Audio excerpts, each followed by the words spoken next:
And I built rapport by renting a Ford Mustang convertible in yellow. And I picked her up. She was a widow. She was 65. And I took her around the neighborhood, showing her off in this car. And then we went back to her house for brunch, right? So I'd already built the rapport. So I sat her down and I said, right, Barbara, what would have to be true for you to sell Radio Express to me? She said, point number one, you can't change the name of the business. So nothing to do with money. Her second point was, you can't change the logo. I'm like, what the fuck are you talking about? When I was a Wall Street guy, those big deals that I used to do, the Harry Potter Wall Street Carl, it's all about math, it's about financial engineering, it's about tax and legal structures, right? The deals that we're doing in this room, we're dealing with really human beings. So Main Street deal making, it's the brain cells of the buyers and the sellers. So know, like, and trust, if you can cross that barrier, it just makes the whole game a lot easier, because what you can then do is really unlock, and we talked about it this morning, what's the seller's why, right? So unless you've got no like and trust and rapport, you can't really understand what their why is. And a lot of sellers, their why might not be dollars and cents, right? You know, I've told you all the story of like Radio Express, the business I bought in Burbank. It was a marketing agency. And I built rapport by renting a Ford Mustang convertible in yellow, similar to the car I'm about to get, right?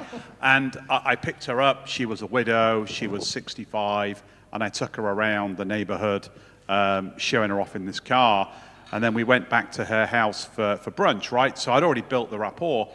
So I sat her down and I said, right, Barbara, what would have to be true for you to sell Radio Express to me? What would get this deal over the line? She said, Carl, 3 things. I've only got 3 deal points.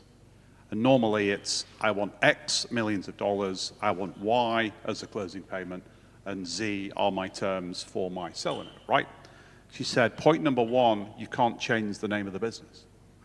So nothing to do with money.